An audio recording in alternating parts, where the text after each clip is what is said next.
We've been a leader in banking for more than 100 years. You'll find us here, at home, on your phone, and everywhere you go. Renaissance Bank. Understanding you. Member FDIC. Equal housing lender.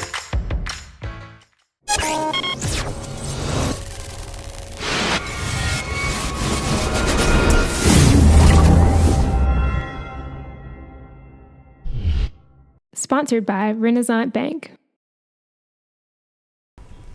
Good morning, Northeast Mississippi. This is Newsbreak for Wednesday, September 6th. I'm Brad Locke, and thanks for joining us. Just a reminder that Newsbreak comes to you each weekday at 7 a.m. You can watch it on djournal.com, Facebook, YouTube, or the Daily Journal's mobile apps for Apple and Android devices.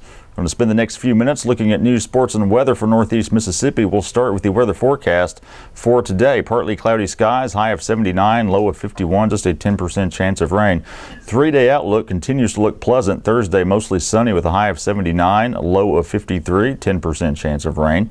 Friday, clear skies, high of 81, low of 57, 10% chance of rain. And Saturday, clear skies, high of 84, low of 59, 10% chance of rain.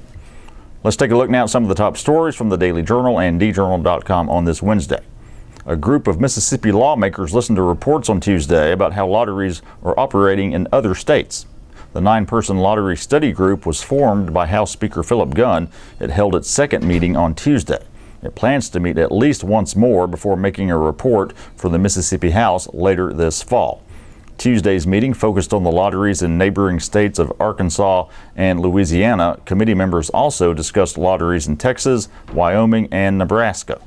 All 5 states use a portion of their earnings to fund education, but Committee Chair Richard Bennett warned that a lot of them feel that is a shell game, meaning less money from the general fund goes to education as a result. Mississippi is one of 6 states without a lottery, but during the past 2 years there has been growing momentum for Mississippi to enact one. Inspirational speaker and Canada native Kara Filler doesn't want young people to stop having fun. She just wants them to be smart about it. That is the message Filler brought to Moorville High School students on Tuesday afternoon in a program presented by the Mississippi Office of Highway Safety and State Farm. Filler shared her personal story and gave the high school students advice for making smart decisions. Her twin sister died in a car accident caused by a reckless driver shortly after their high school graduation. Filler urged the students to consider the choices they make and their potential consequences. She said the overall message extends well beyond the car. She said it isn't about taking away fun, but is about removing risk from the equation, making good choices, and having a plan to do that. Filler also visited Manatee High School on Tuesday and will visit Shannon and South Pontotoc High Schools today. Later this month, she will speak at North Pontotoc, Potts Camp, and Faulkner High Schools. A former teacher couldn't believe she was the winner of the St. Jude Dream Home last week. Martha Waycaster, a retired Shannon Elementary educator, was announced as the winner on Thursday. She had bought a ticket on June 8th, not expecting to be the lucky 1 in 7,000. Waycaster and her husband have made a tradition of supporting St. Jude Children's Research Hospital. They feel a personal connection because a friend is a childhood cancer survivor and former St. Jude patient.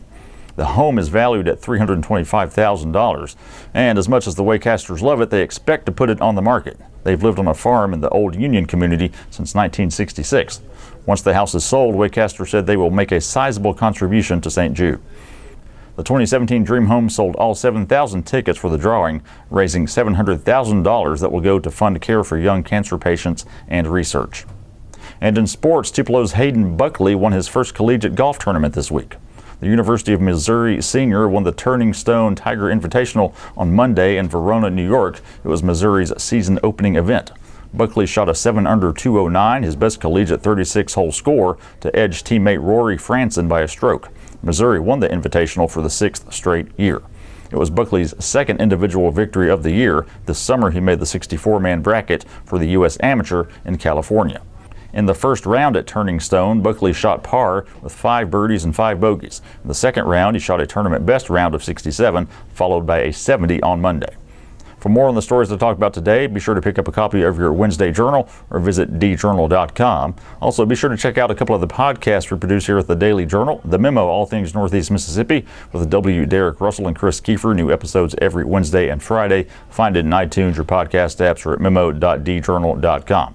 Also, check out Prep Rally, a high school sports podcast with myself and Dalton Middleton. New episodes every Wednesday. You can find that in iTunes as well, and also in your podcast apps and at preprally.djournal.com. Be sure to follow us on Twitter and Instagram at djournalnow.